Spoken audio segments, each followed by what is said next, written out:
Emilio becoming a professional. All right. So thoughts on the Saleh firing? I'm not surprised. Now, I'm going to tell you something. There are some people that look at this in a way that their defense is good. Why are you firing Saleh? The defense is playing great. He is not the defensive coordinator. When you're hired as a head coach, you're hired to win ball games. You're hired to manage the team. Your job is you've got to be able to read and react to every situation. You've got your hands in everything. And this is what Michael Lombardi and even Bill Belichick, kind of joke about quite a bit on their new podcast, which is absolutely phenomenal, is as a head coach, you're supposed to be managing every situation. When a team has a lot of penalties, guess who that falls on? The head coach. He's not coaching discipline. You're either coaching it, or you're allowing it, right? Timeout management, that's on the head coach. Challenge flag, that's on the head coach. Preparation through the week, putting the game plans together. Where do you want the emphasis? That's on the head coach.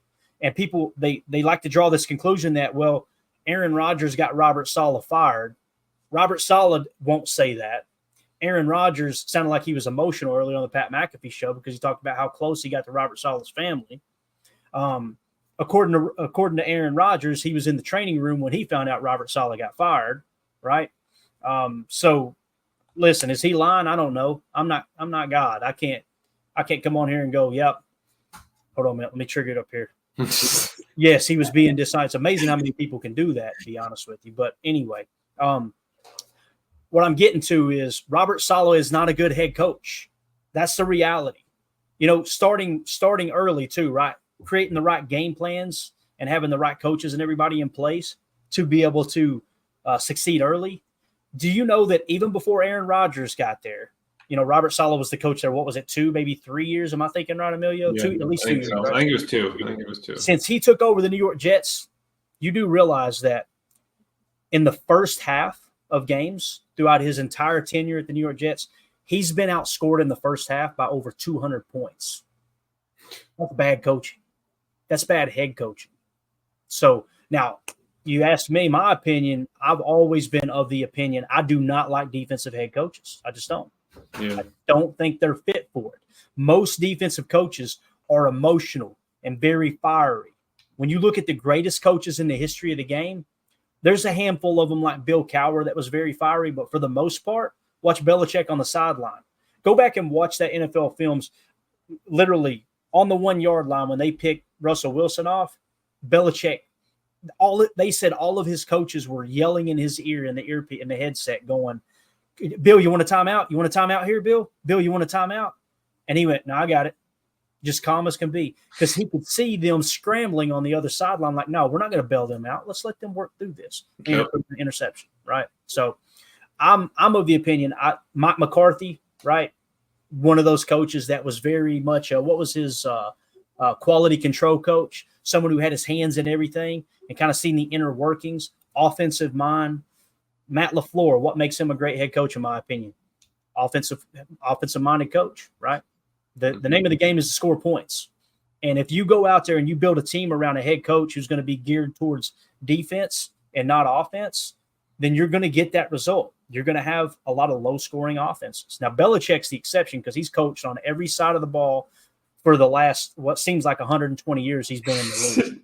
He used to be a special teams coach. He's a defensive coach. He's just a lot. So anyway, Emilio, that was long-winded. Thoughts on the Saleh firing? That's my thoughts. Yeah, I don't even know how I follow that up because, like you said, they're all people at the end of the day, right? Rodgers isn't, ice cold to Saleh. I'm sure that they've had conversations, get to know each other, all of that.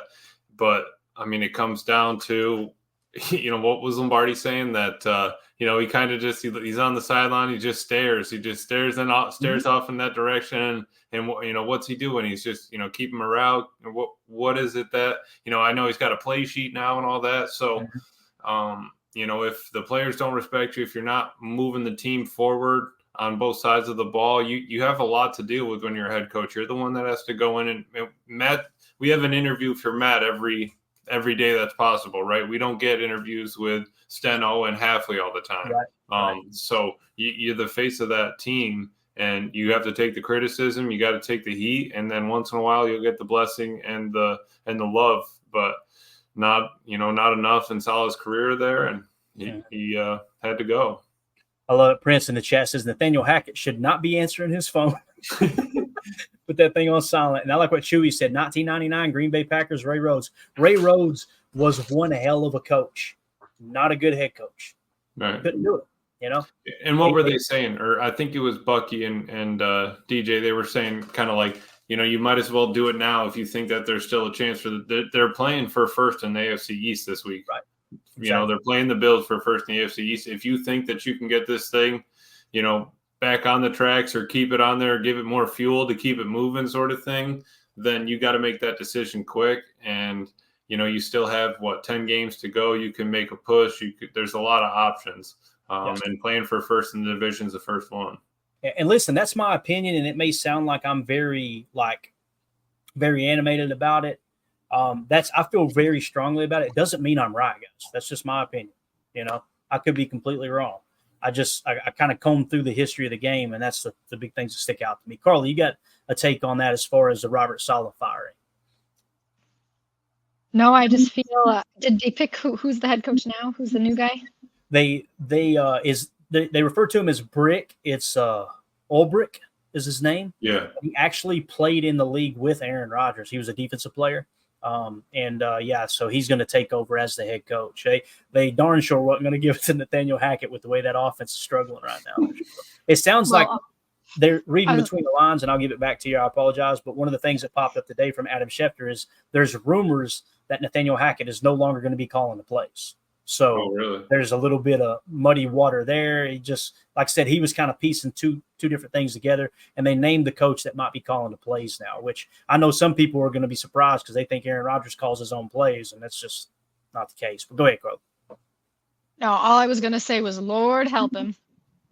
Yeah, and to add to that, they weren't they saying that Alan Lazard and Garrett Wilson are pretty much both at same amount, right around the same amount of catches, 200 whatever yards. It's not like they're, Garrett Wilson is the number one, but he's getting targeted as a 2, or they're just not connecting on him. So those are the kind of things that need to get switched around.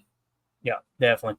RD Iron Miner says, do not care about the Jets. Hey, Iron Miner, me and you are on the same page, bub. That's why we hadn't talked about it yet.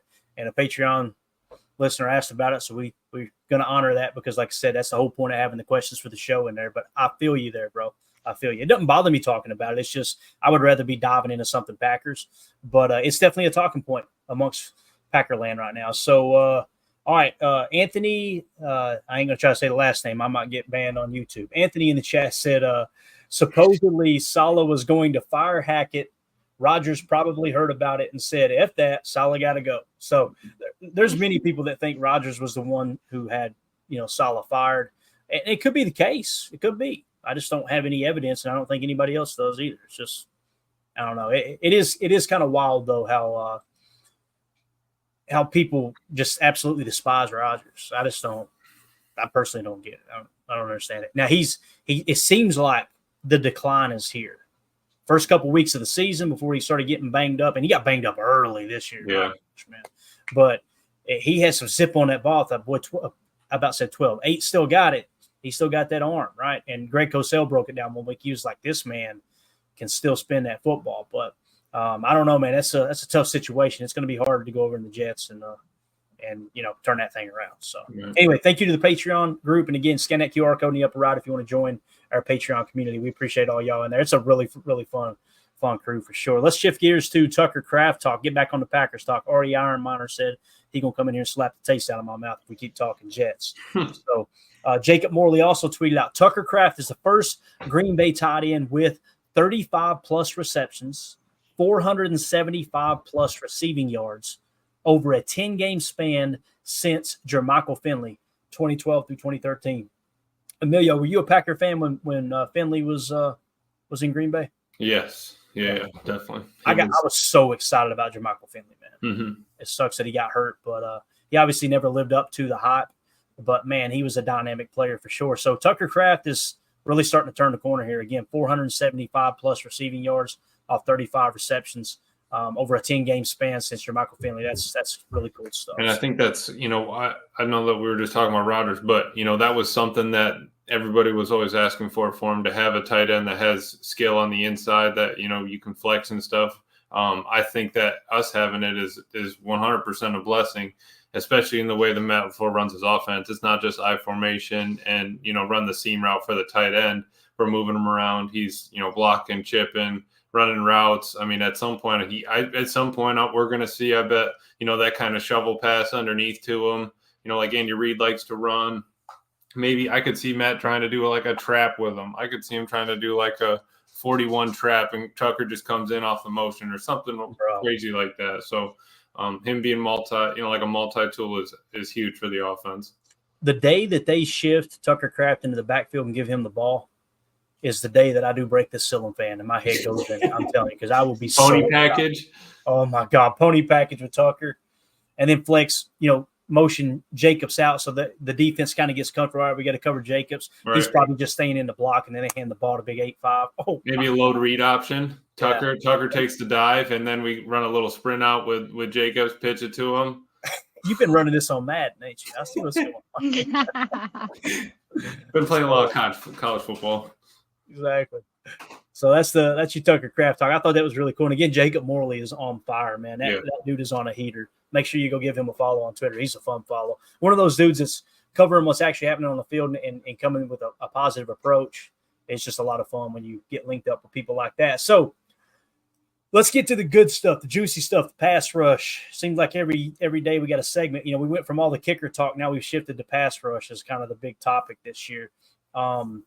So I quote tweeted this out from Ben Fennell. The Packers' 54.8% pressure rate when bringing 5+ rushers, best in the NFL, according to Next Gen Stats. Quay Walker and Edgerrin Cooper having fun in the pressure schemes. Emilio, when we bring 5, 54.8% of the time, we're hitting pressure. The pressure, you're hitting home with the pressure. Best in the NFL. That's a wild stat there, man. So those scrapes, they're working, dude. Yep. Yeah, and we had a couple of these start here. Daryl said, I know Coop is playing at a high level for a rookie. He's been more productive than McDuffie. I think that's true. That's why they're kind of giving him more snaps, things like that, but we just can't be making those mistakes. And then Reef also was saying, if our linebacker play gets better, we are a top 10 defense on our way to Chase Lombardi, no question. And I think that's true. Like Lombardi always said, the speed of your defense is set around your linebackers. And I think that when McDuffie's out there, there's a different speed on the defense than when Coop is out there. So, and being able to use Coop in that blitzing linebacker form, and he still is able to, get in on run fits and stuff like that. That's huge. And I think that him stepping up his game is 100% going to speed up the defense overall. Yeah. And I think it's real important, too, to kind of look at everything in the grand scheme of things, because the goal is to hit home with pressure, right? Mm-hmm. Like, and people will immediately, it's like they shift gears and they don't want to know about this. This doesn't matter. I want to know who's winning their one-on-one matchups. Why ain't we hitting home with a 4-man rush? All these things. And I'm telling you, the answer is always on the tape. It's always on the tape. Yeah, because didn't you have another? What was the other tweet you had out for the total defense? I got you right here. Yeah, so check this out. Pull that. You guys you've heard the pressure talks, right? And you would think that the Green Bay Packers absolutely sucked at pressure, right? I mean, literally, it was all you've heard across everywhere. What's wrong with the pass rush? What's wrong with the pass rush? Right? Here you go. I tweeted this out earlier today. The Green Bay Packers are 7th in the league in sacks. I'm going to say that again. In the entire National Football League, they have sacked the quarterback 7th most in the league. All right. They're 5th in quarterback pressures, right? While only blitzing 19.1% of the time. That's the 3rd lowest in the league. So we're blitzing the 3rd least, and we're hitting home 7th most and getting pressure on the quarterback 5th most in the league. All that's according to Next Gen Stats, not the little buried rabbit hole statistics of the nameless, faceless people over at PFF. You guys know I love PFF. For the grades, I love it. Right. But this whole thing, it's just It's weird. It's really odd. It's weird. And I heard Ryan complaining earlier today because Javon Bullard got credited for a completion for like 30 yards. And you turn on the tape, and it's like that wasn't his fault. That you tell me that ain't happening with the pass rush too? Right. And then it was supposed to be on Quay or something like that. It ended up being on Quay. And then 30 yards is 30 yards. That's going to affect your grade no matter what. You know what I mean? Absolutely. So here we broke it down just to kind of prove the point here. I wasn't just lying on it. All right. So sack total for teams. Green Bay is actually their 6th. I put 7th, but I was wrong. They're tied for 6th in the league with the Baltimore Ravens with 16 sacks. Seattle has 17. The Jets have 18. The Broncos have 19. The Vikings have 20. And the Giants have 22. All right. So there's that. Next, this is your quarterback pressures. Total quarterback pressures across the league. Green Bay is 5th with 69. Ahead of them, Houston Texans with 73. Broncos with 75. The Bucs with 79. And the Vikings with 94. The Vikings they are dialing up the pressure and they're hitting home, Emilio. Mm-hmm. You want to know why they're winning ball games? Look at that number right there, my man. They are causing chaos. Yeah, and it seems like just yesterday, I remember Halfley in his interview was saying, they were asking him what they thought about, the pressures that the defense is doing. He goes, I'd have to see how many we were and, where we were at. I remember it's like 20, 22, 26 or something like that. We're already up to 69. It's coming together, right? It's just not all jumping out to you on the stat book, but you see it unfolding in front of you. Right. And again, when you turn on the tape, the reason I'm not as concerned with Rashawn as most people is you're seeing the ET stunts. You're seeing the chips. You're seeing 2 players being allocated. And it's amazing how people get so upset when you mention the chips. It's probably because it don't cater to their cherry picking of stats and with one specific website. And again, I get as frustrated as anybody when I'm trying to find the information and can't, but you got to call a spade a spade. These are the results. You remember last year, Emilio, everybody was, I don't care about the pressures. We need sacks. Okay, we got sacks, guys. You know what the argument is now? Remove that Tennessee game. Okay, so now we're going to move the goalposts to where you're only allowed to include the games where they perform the worst. What are we doing? Now it sounds like Bears fans when they were talking about Justin Fields, all the elite games he has from week 3 to 4, and then week 10 to 11. Yes, and exactly. Then 16 and 17, 18. And somebody responded to that response on Twitter. I don't engage. I don't argue about it. I'm like, listen, these are the facts. Y'all have at it. But it was either the Giants or the Vikings. I can't remember what it was. One of those teams had 6 or 7 sacks in one game, and they were like, "Okay, cool. So remove those then, right? Yeah, if we're gonna really, take every team on this list best performance and remove that sack total, and let's see. It's like, what are we doing? Yeah. And again, when we talk about the pressure or the blitz rate, I've got it right here. Green Bay 29th at only 19.1% of the time. So that was the blitz rate. I think that was the tweet you were referring to, though, Emilio? Yeah, yep, exactly. And what was big about that was we talked about it all offseason. Bringing in Halfley, we needed to be, if not needed, but if we were able to get this pressure with 4, that's going to be huge. And it's not always going to come up from just a straight up rush. You got to do the TTs, the ETs, the scrapes. You'll have a one-on-one win against somebody, definitely, but it also comes down to coverage. We would have more time to push a sack if we had Ja back there, if we didn't have Ja and Valentine out last week, all those things are going to kind of, come together that affect those numbers. Definitely. And here's what we were talking about. Here's the individual defensive stats for the Green Bay Packers on NFL Pro. You guys, this website is amazing. I wish every Packer fan had this, and I understand not everybody can afford stuff. I got you. But when you have this kind of information and this kind of access to the tape, to the All-22 and the box cam, you're going to find less and less ignorant fans that are just spouting out what the drunken podcaster or the angry podcaster is saying to try to prove a point. You can go look it up yourself. That's what that's what I want to see is every Packer fan take ownership of it. You go study it. You go look at it. Don't take my word for it. Yeah. Go dig into it yourself, right? You're allowed to have your own opinion. It's okay. I mean, you can differ. Yeah. So this is what I'm talking about. You see the pressures right here, right? We're going to sort by pressures. Well, looky who's at the top of the list, Emilio. It's Rashawn Gary. Look who's second. Rashawn Gary's got 14. Kenny Clark's got 11. Again, not great. Those are not great numbers. Right. They're leading the team. Like, what are we doing trying to run them out of town? Now, check this out. You see this 14? Watch this. Oh, yeah? Well, let's go see all of these pressures, shall we? Are you sure? Should we do that? You sure about that? I think we should. Let's do it anyway. Look. So here's a pressure. Watch Gary. All right. Gary is over here. Watch the tight end. I don't even know if he gets chipped right here. He probably don't on this play. Yep. See him get chipped in? Yep. So he gets chipped inside. Interior slides over. Look at him battle. Look who ends up pressuring the quarterback. Doesn't give up on the play. All right. Next play. And we'll try to keep it on the box cam for everybody here. Next play, let's go end zone. Yep. Rashawn Gary, wide 9. That's Lane Johnson, right? Look at Rashawn working the edge. Look who's closest to him. Look. Oh. There's another pressure. All right, next play. So far, it looks like 2 pressures to me.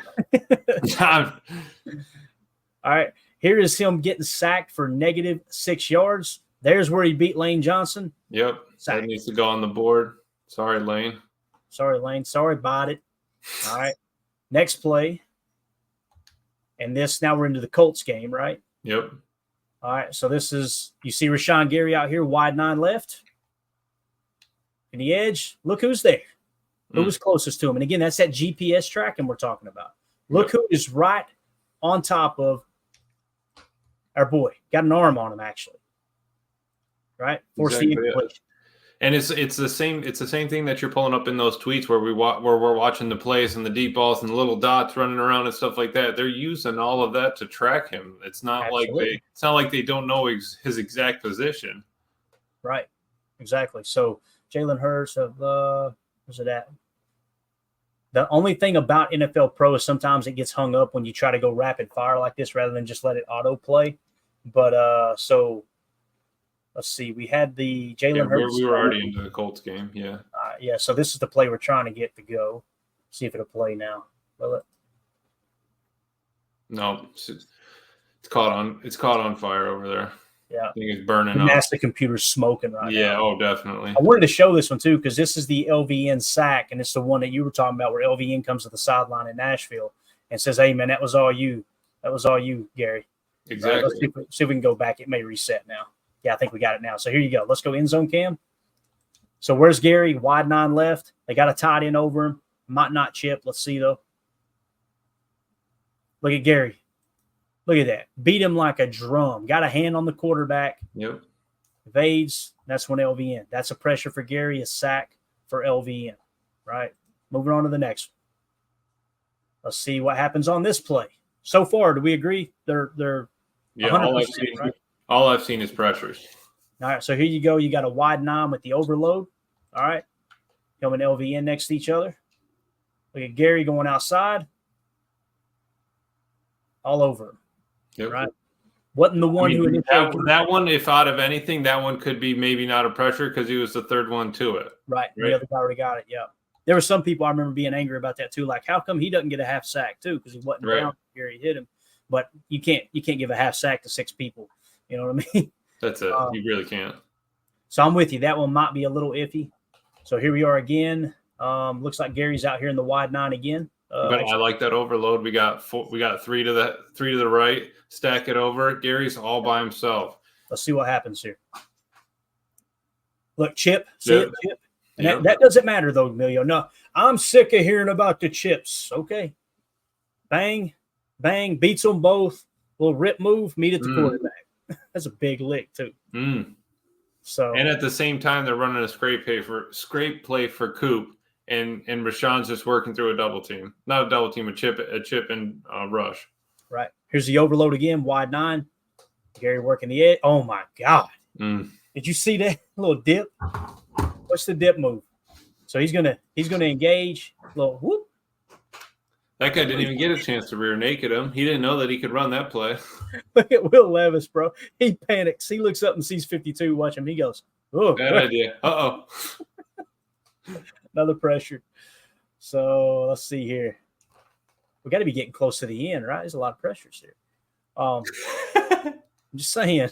All right, so now look what they did, Amelia. They're mugging double A gap mug. right? Love that. And they put Gary to the right side from the defensive perspective. Mm-hmm. Still got to get to a tight end. They got a tight end. Let's see if he chips or not. Somebody was saying too, so they're going to fade him across. This should be a one-on-one matchup. Somebody was saying, you're seeing tight ends stand Rashawn Gary up by themselves. I don't know what the hell film y'all are watching, unless y'all cherry pick one play. Yeah, so, the one play where Gary's probably just holding the dude so that he keeps contained. Yeah, look at that. Should have been a hold right there, right? Yeah. You see him try to pull away, but again, pressure, GPS tracking. Look who's right there.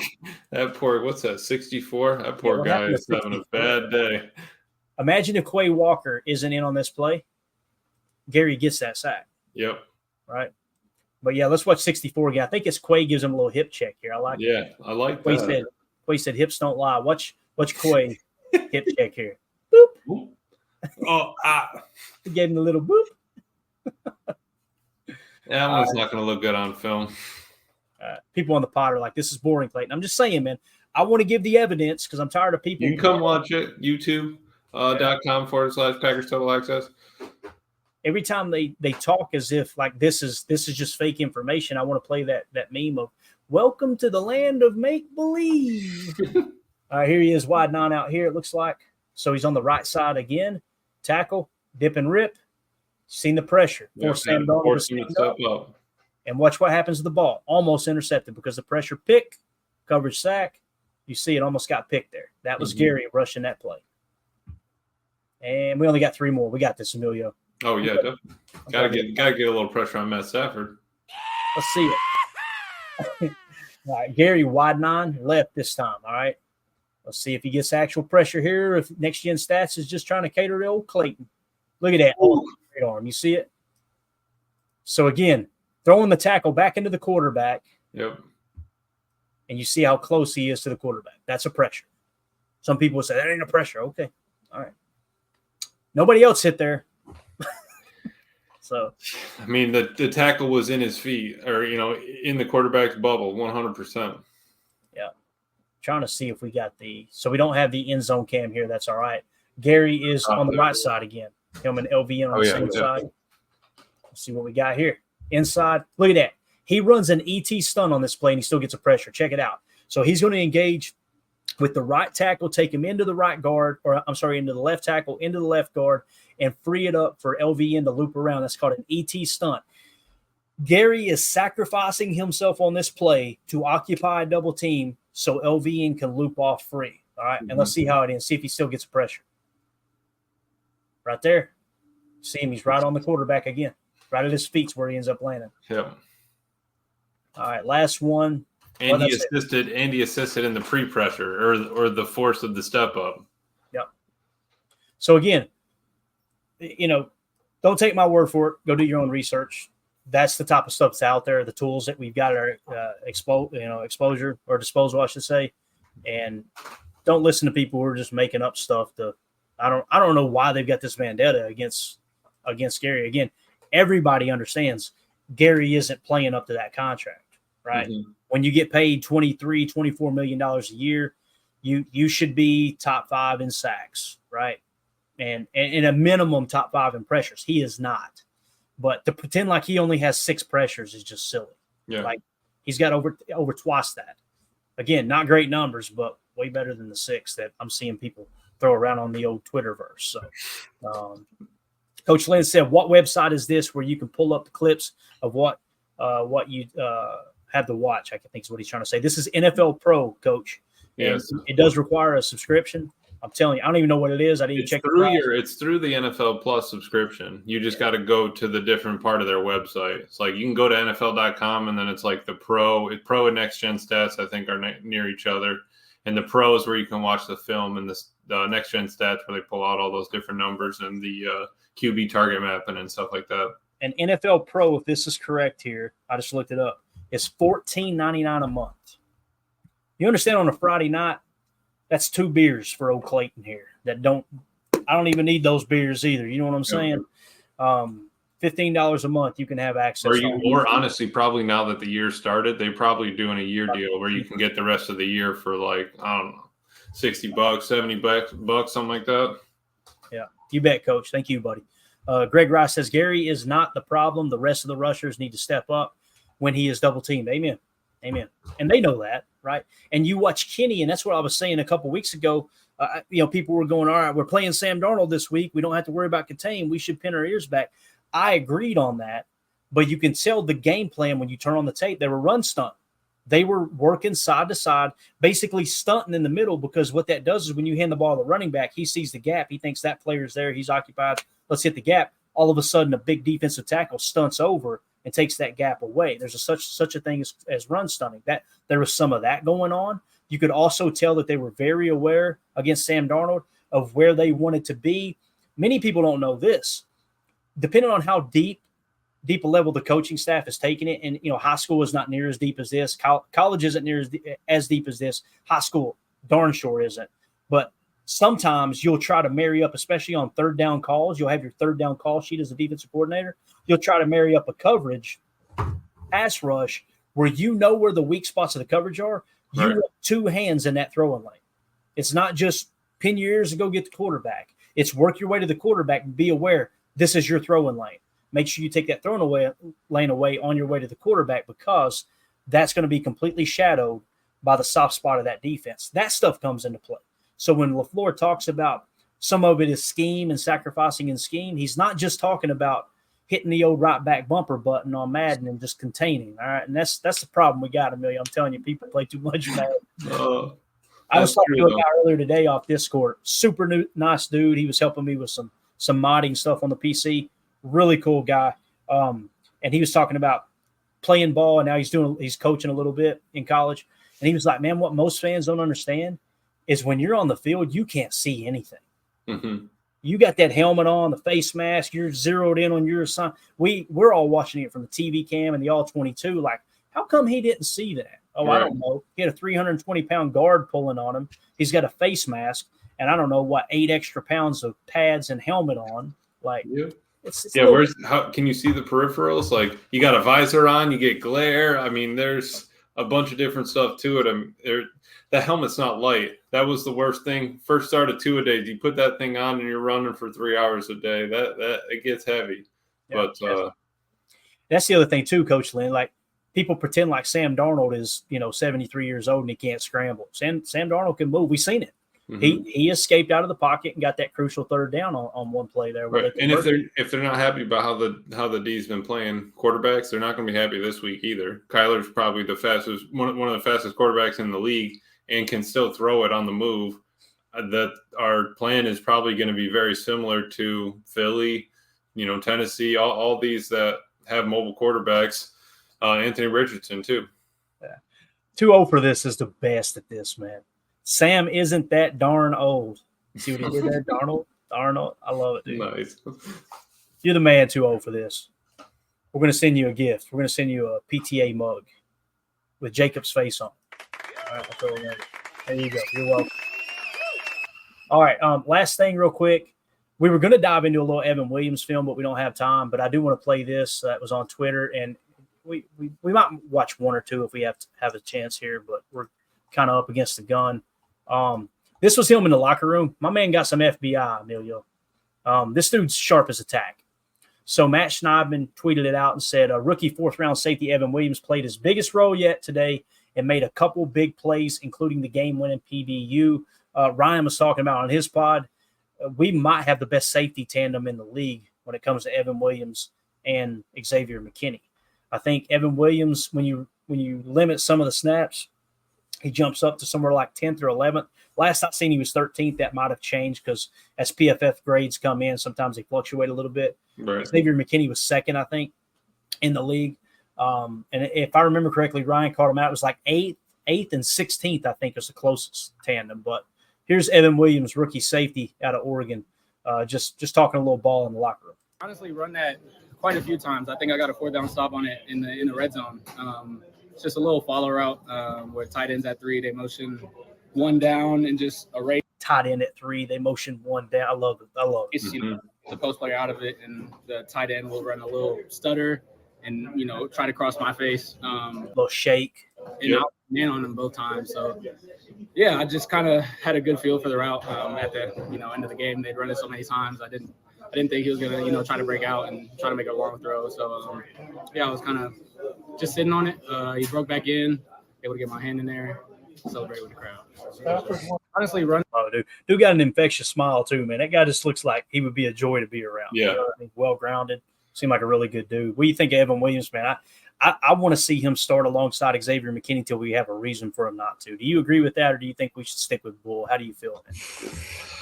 Yeah, I'm hung up on it just because like Bull has given us, 4 games before this, and the reason why he wasn't starting at safety was because Ja was out and Keyshawn gets pulled over, and he did the unselfish thing and went down into the slot and gave up 30 snaps because of it, right? He was around 40 or 50 snaps. He wasn't on the field because of it because he gave it to Evan Williams. Yeah, I love his FBI. I think that he was, he knew the tape. He was smart on the play. They ran it. What do you say? They ran it on him in the first quarter. Then they ran it on him like later in the second or the third. And the first quarter, he was, I don't know, 10 yards off. The second quarter, maybe he was like 8 yards off. And this last one finally closed in his hip pocket. So, learning from those mistakes and getting better as the game goes on is huge, not just after the game improvements. But, yeah, I think that it's tough to try to say that I want Evan Williams in there all the time because at some point he's going to make a mistake and then everyone's going to want to right, exactly. We'll be right back on and get him out of there. I'm worse than anybody, man. I'm just telling you. Like, I'm going, get Evan Williams in there. Evan Williams comes out and tanks the game. Get him out of there. We're going to get Bullard back in. I used to watch football from a sense of like, and I've been with people in a crowd, watching at a bar, watching here at the house. We got a bunch of people over, and it'll literally be like, run the football. And then they get stuff. They go, why are we not passing? Yep. What do you want?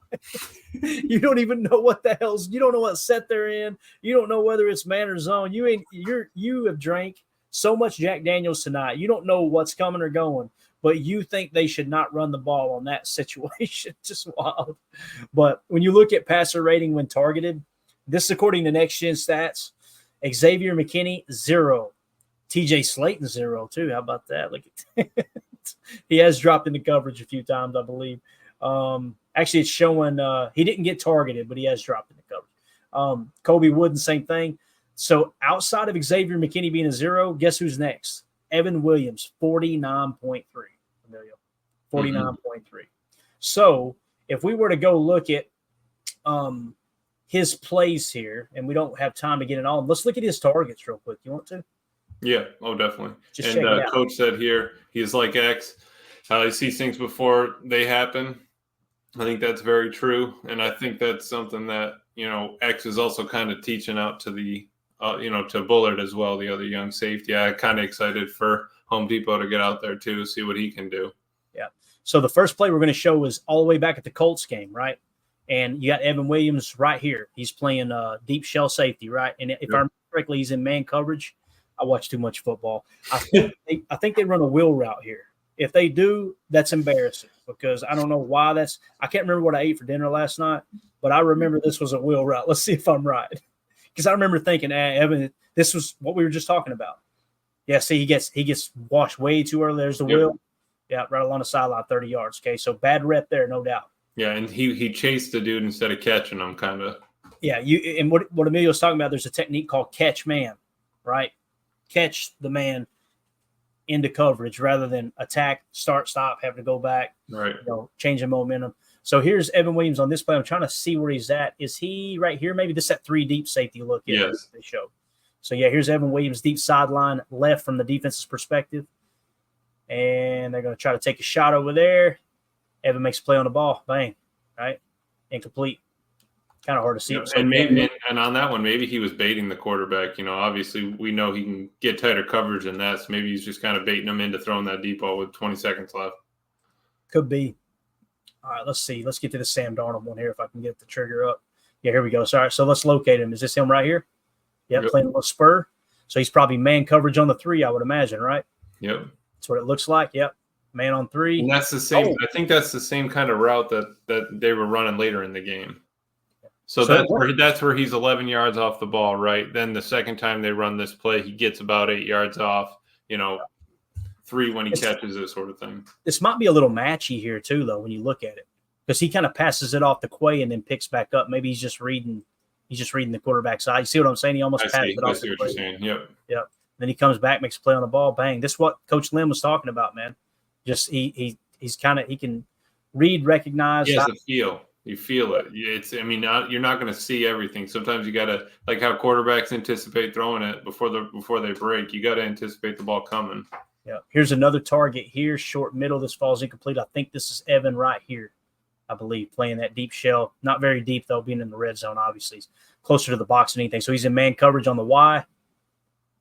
Little switch release all over him. Knock it. There you go. Pretty good coverage. Might have got away with a hold there, but hey. That was just arm around the back to make sure that you're ready to make the tackle play. That wasn't That's all that was. Right? That was a guide. Next snap, is he playing deep post here? Yeah, so they got McKinney down here in the box lurking.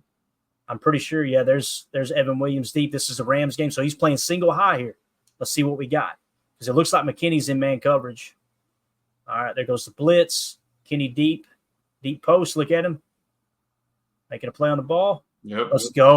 Let's go, dude. That's nice read and react right there. Again, watch recovery. He's going to go to his left hash and then come all the way back across the field. Look, flip the hips, flip them again. Let's go. Yep. Great job reading that.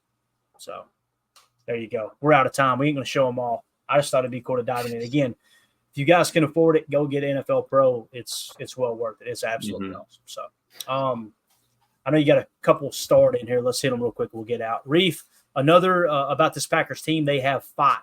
They get knocked down, but they don't stay down. And that's a testament to the coach. No doubt about it, man. I think Matt should be in the running this year 100% for Coach of the Year. I mean, he's just getting knocked down left and right. And Lombardi was saying who's the Browns coach? Why can't I think of it? He won Coach of the Year. And you talking about the Browns coach? You said, yeah. Is that Stefanski? Stefanski, yeah. So he won Coach of the Year, and he was saying he can't.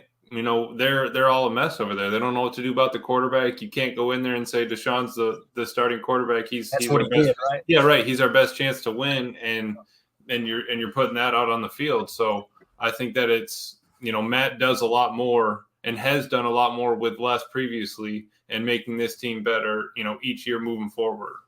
Yeah, and I think the straw that broke the camel's back for Saleh that really got things started last week was when he came out and they were talking about the cadence issues and the false starts.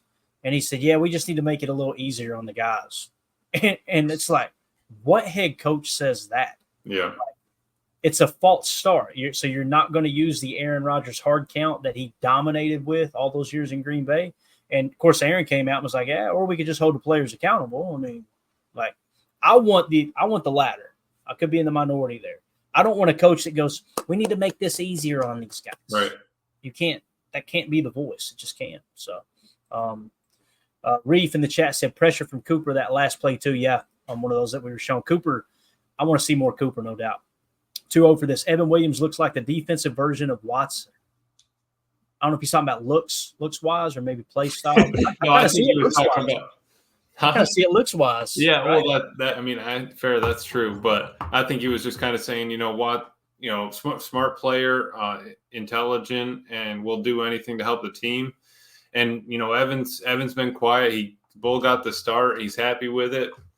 Like I said, though, I just don't know. I'm gonna be excited to see what Hafley does and who starts that post up there with X, because I think that's going to be very telling on who they trust the most and who they think that can help them.